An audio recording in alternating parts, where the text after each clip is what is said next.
गरीब बहू के घर आई दो अमीर सहेलियां। सुमन एक फीकी सी साड़ी में दुल्हन बनकर बैठी होती है। तभी उसकी दोनों सहेली अहाना और काव्या महंगा सा लहंगा पहनी हुई एक बड़े से बॉक्स के साथ कमरे में आती है। आ गई तुम दोनों, मैं तुम्हारा इंतजार कर रही थी। बताओ कैसी लग रही है तुम्हारी सहेली इस दुल्हन के लिबास में? ऐसा कहते हुए सुमन की आंखों में गरीबी और लाचारी के कारण आंसू भर आते हैं। तभी अहाना कहती है, अरे यार आज तेरी शादी है। हेलो मैडम, कहाँ खो गई? अरे ये पुराना जमाना नहीं जब लड़कियों की शादी फीकी पुरानी साड़ी में कर दी जाती थी और बैलगाड़ी पर बिठाकर उनको ससुराल भेज दिया जाता था। ये ले, इसमें तेरी शादी का जोड़ा है, जल्दी से इसे पहन ले। तुम दोनों अपनी इस गरीब सहेली की शादी में आई हो, इतना ही बहुत था। ये बेफिजूल का खर्चा करने की क्या जरूरत थी? कैसे जरूरत नहीं थी? आज हमारी प्यारी सहेली की शादी है, वो सबसे सुंदर तो लगनी चाहिए ना। इसके बाद सुमन शादी का लहंगा पहन लेती है, जिसके बाद दोनों अमीर सहेलियां मिलकर गरीब सुमन का सुंदर सा मेकअप करके मंडप में ले आती है। थोड़ी ही देर में सुमन की शादी श्याम के साथ हो जाती है और अहाना और काव्या सुमन को विदाई करते हुए फूट फूट कर रोती है। यार सुमन, हम तीनों बचपन से साथ रही हैं और आज तो हम दोनों सहेलियों को छोड़कर ससुराल जा रही है। तेरे जाने के बाद तेरे साथ की सारी खट्टी मीठी यादें खूब याद आएगी। मुझे भी तुम दोनों की बहुत याद आएगी। मेरी प्यारी सहेलियों, अपना ख्याल रखना। इस तरह सुमन की विदाई के साथ दोनों सहेलियां उसे हमेशा के लिए अलग हो जाती हैं। ये कहानी है बचपन की तीन सहेलियां सुमन, काव्या और अहाना की। काव्या और अहाना अमीर बिजनेसमैन की बेटियां थी, इसलिए उनका घर हर सुख सुविधाओं से संपन्न था। उन दोनों सहेलियों की मुलाकात सुमन से तब हुई जब सुमन उनके स्कूल में पढ़ने आई थी। सुमन को उस महंगे से स्कूल में भेजने के लिए उसकी गरीब माँ लता बहुत मेहनत करती थी। इसलिए कि सुमन गरीब थी, स्कूल का हर एक स्टूडेंट उसे घिन भरी नजरों से देखता था। वहीं काव्या और अहाना के लिए गरीब सुमन सिर्फ उसकी सबसे अच्छी सहेली थी। थोड़ी ही देर में सुमन अपने ससुराल आ जाती है, जहाँ दरवाजे पर फटी पुरानी साड़ी में उसकी सास खड़ी होती है और उसका स्वागत करती है। बहू, इस कलश को गिराकर गृह प्रवेश कर। जी माँ जी, हमारे इस गरीब घर में तेरा स्वागत है बहू। भगवान के लिए ऐसा मत कहिए माँ जी, क्योंकि अब से ये छोटा सा घर आंगन ही मेरा संसार है। ये सुनकर गरीब चंदा अपनी बहू सुमन के सर पर हाथ फेरती है। चलिए सुमन भाभी, मैं आपको कमरे में छोड़ाती हूँ। सुमन के छोटे से घर के ससुराल में सिर्फ दो ही कमरे थे, जिसमें से एक कमरे में उसके सास ससुर और ननद सोते थे, तो वहीं एक कमरा उसे और श्याम को रहने के लिए मिला हुआ होता है। कमरे की हालत बहुत ही टूटी फूटी सी थी, जिस कारण वो कमरा दिन रात गर्मी और भपके से भरा रहता था। मुझे माफ कर देना सुमन, तुम भी सोच रही होगी कि कैसा गरीब ससुराल मिला है मुझे, और कैसा गरीब पति है तुम्हारा जो कमरे में एक पक्की छत भी नहीं बना सका। अरे आप ऐसा क्यों कहते हैं? देखना, एक न एक दिन भगवान हमारे घर के अच्छे दिन जरूर फेरेगा। आज दुख है तो कल सुख भी होगा। सुमन की बातों ने श्याम के मन को नए हौसले से भर दिया था। बहुत ही जल्द सुमन अपने ससुराल के छोटे से गरीब घर के आंगन में ढल गई थी। वहीं उसकी दोनों अमीर सहेलियां आगे की पढ़ाई के लिए विदेश चली गई। वहीं सुमन की गृहस्थी अभी भी गरीबी में कट रही थी। सुमन बहू, ये ले 50 रुपए, शाम को बाजार से जाकर सब्जी ले आना। जी ठीक है माँ जी। अचानक सुमन के घर के आगे से एक आइसक्रीम वाला गुजरता है। आइसक्रीम ले लो, आइसक्रीम, ठंडी ठंडी आइसक्रीम, आइसक्रीम मलाई वाली है। आइसक्रीम देखकर गरीब बहू को अपनी दोनों अमीर सहेलियों की याद आ जाती है, जब वो अक्सर गर्मियों में साथ मिलकर आइसक्रीम खाती थी। मगर आज ससुराल के गरीब हालातों ने सुमन को मन मारने पर मजबूर कर दिया था। माँ जी ने ये पैसे मुझे सब्जी खरीद कर लाने के लिए दिए हैं। ससुर जी और श्याम जी दिन भर भरी गर्मी झेलकर और अमीर लोगों के ताने सुनकर खून पसीना बहाकर ये एक एक पैसा कमाते हैं। मैं इसे आइसक्रीम पर खर्च नहीं कर सकती। ये सोचकर गरीब लाचार बहू ललक कर रह जाती है। ऐसे ही वक्त बीतता है और काव्या और अहाना विदेश से वापस आ जाती है। अहाना, तुझे याद है ना, हमारी सहेली सुमन का बर्थडे आने वाला है। हम दोनों उसे बर्थडे पर सरप्राइज देने बिना बताए उसके ससुराल चलेंगे। हाँ यार, पैसे भी उसे मिले बहुत वक्त हो गया। सुमन के जन्मदिन के दिन अहाना और काव्या उसके लिए बहुत सारी शॉपिंग करती है और बड़ा सा केक और ढेर सारे गिफ्ट्स लेकर उसके गांव आती है। ओह गॉड काव्या, इस गांव में तो बहुत सारी गलियां हैं। हम अपनी सहेली को कहाँ ढूंढेंगे? दोनों सहेलियां आगे आकर एक विमला नाम की औरत से पूछती है, हम अपनी सहेली को कहाँ ढूंढेंगे? सुनिए, आप बताएंगी सुमन का घर कौन सा है? वो देखो बिटिया, इस गली से चली जाओ, आखिरी घर उसी का है। एक गरीब से घर के सामने रुकती है जो सुमन का ससुराल होता है, जहाँ सुमन भरी गर्मी में एक फीकी सी साड़ी पहने मिट्टी के चूल्हे पर खाना बना रही होती है। अपनी दोनों सहेलियों को देखकर उस गरीब बहू का मुरझाया चेहरा खुशी से खिल उठता है। आहाना, काव्या, तुम दोनों मेरे घर जन्मदिन की ढेर सारी बधाइयाँ। हमारी प्यारी सहेली, ये क्या हालत बना रखी है तुमने। घर आई बहू की अमीर सहेलियों को देखकर चंदा जल्दी से पड़ोस के घर से 2 कुर्सियां लाकर उन्हें बिठाती है। आओ आओ बेटी, बैठो ना, खड़ी क्यों हो। बहू, तू इनसे बातें कर, मैं बस अभी आई। चंदा अपनी बहू सुमन को घर आई अमीर सहेलियों के पास बैठने को बोलकर नीलू को रसोई में ले आती है और मसाले के डिब्बे टटोलने लगती है। अरे इसी में तो मैंने 100 रुपए रखे थे, पता नहीं कहाँ है। हाँ, मिल गए। नीलू, ये पैसे लेकर जा और बाजार से थोड़े समोसे और हाँ, वो महंगी वाली मिठाई ले आना। तब तक मैं बहू की सहेलियों के लिए चाय बनाती हूँ। पहली बार बहू की सहेलियाँ हमारे घर आई है, उनकी खातिरदारी में कोई कमी नहीं छूटनी चाहिए। ठीक है माँ, जाती हूँ। नीलू जल्दी से बाजार से मिठाई और समोसे लेकर आती है। इतने में चंदा चूल्हे के आंच पर भारी गर्मी में आहाना और काव्या के लिए सिर्फ दूध में चाय बनाती है और पसीने से भीगकर घर आई बहू की सहेलियों के लिए चाय नाश्ता लेकर आती है। ये लो बेटी, नाश्ता करो। ये क्या माँ जी, आप तो पूरी तरह पसीने से भीग गई हैं। मेरी चिंता मत करो बेटी, मैं ठीक हूँ और मुझ गरीब को तो इस गर्मी की आदत है। तुम नाश्ता करो।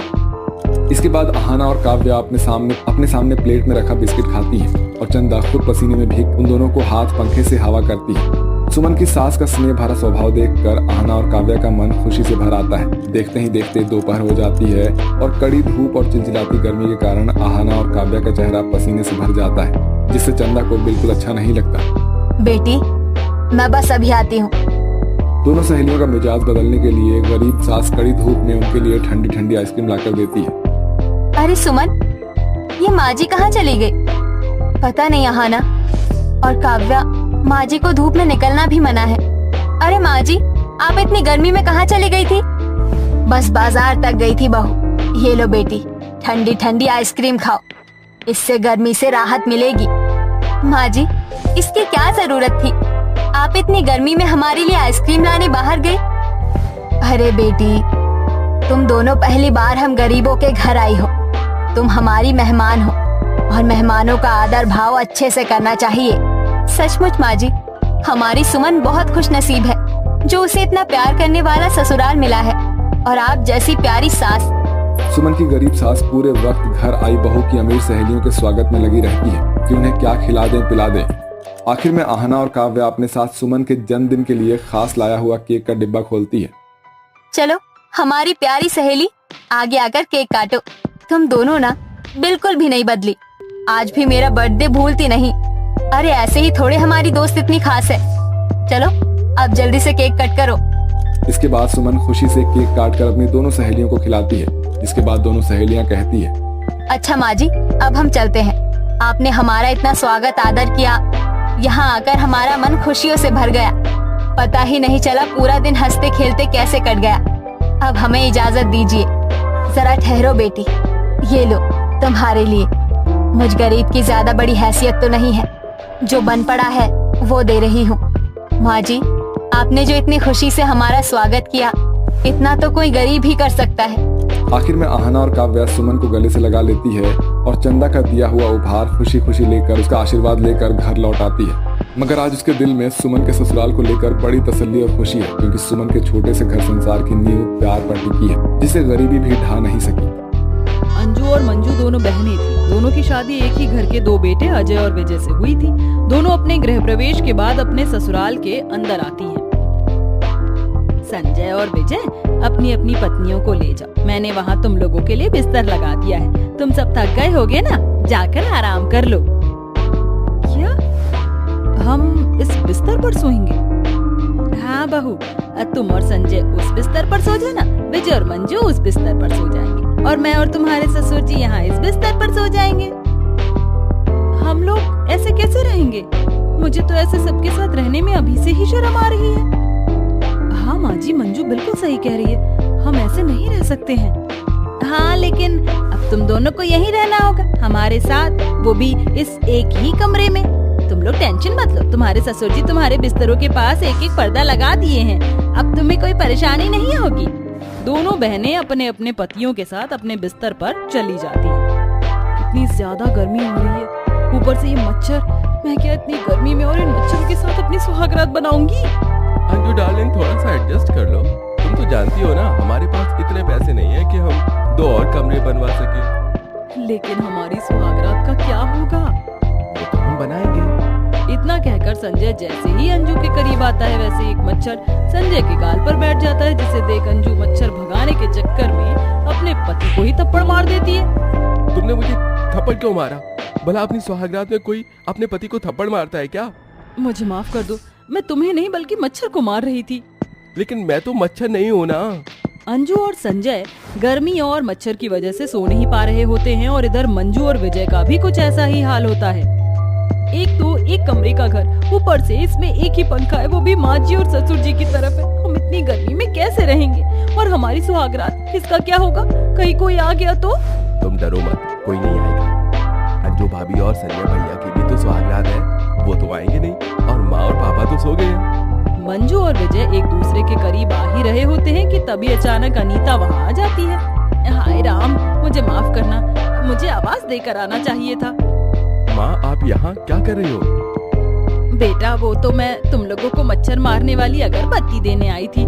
ये लो, अब मैं जा रही हूँ। अनीता के ऐसे आने पर दोनों को बहुत ज्यादा शर्म आती है। गर्मी और मच्छर से परेशान होकर जैसे तैसे ये चारों सो जाते हैं। अगले अब क्या दोनों की दोनों सोती रहोगी या उठोगी भी? माँ जी, वो मच्छर और गर्मी की वजह से लेट सोई थी, इसलिए उठने में जरा लेट हो गया। लेट नहीं हुआ, बहुत ज्यादा लेट हो गया। टाइम देखा है कितना हो गया है। अब जल्दी से उठो और जाकर नहा धो लो, फिर घर के काम में लग जाना। दोनों बहनें एक एक करके बाथरूम में जाती हैं और नहाकर बाहर आती हैं। ये ले बहू, इन कपड़ों को बाहर आंगन में बैठकर धो दे, और तू मंजू जाकर झाड़ू पोछा और बर्तन कर दे, ठीक है?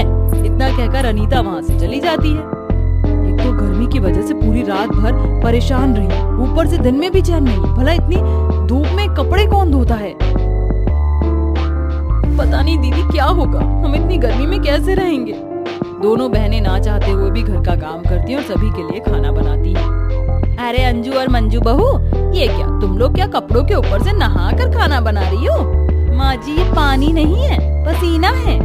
लेकिन इतना पसीना कैसे आ रहा है तुम दोनों को? इतनी गर्मी में चूल्हे पर खाना बनाएंगे तो पसीना ही आएगा ना। अच्छा कोई बात नहीं, खाना बनाने के बाद तुम दोनों जाकर नहा लेना, इससे तुम दोनों को शांति मिलेगी गर्मी से।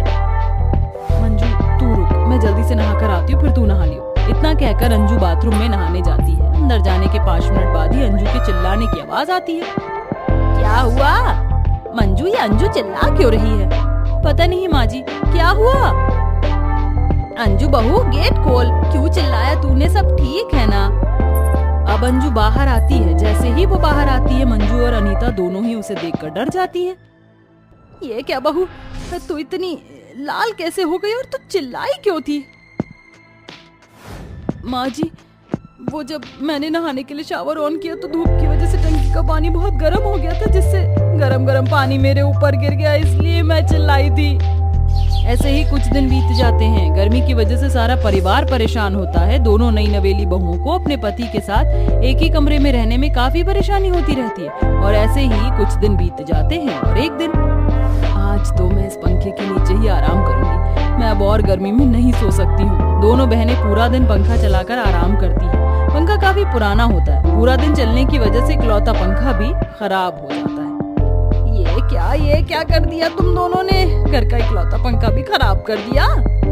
बस बहुत हुआ, अब मैं यहाँ और नहीं रह सकती इतनी गर्मी में, वो भी सबके साथ एक ही कमरे में। मुझे रहना अब गवारा नहीं है, अब मैं जा रही हूँ।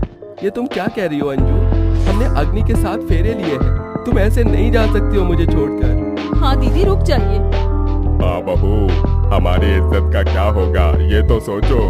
अपने ससुराल वालों को ऐसे देखा अंजू को बहुत बुरा लगता है, इसलिए वो घर छोड़कर नहीं जाती है। अगले दिन मंजू को काम करते हुए अपने घर के पास एक पेपर दिखाई देता है।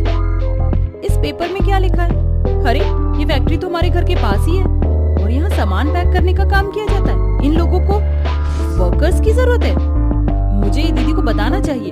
दीदी ये देखो, ये क्या है? हमारे घर के पास जो फैक्ट्री है वहाँ पर वर्कर्स की जरूरत है।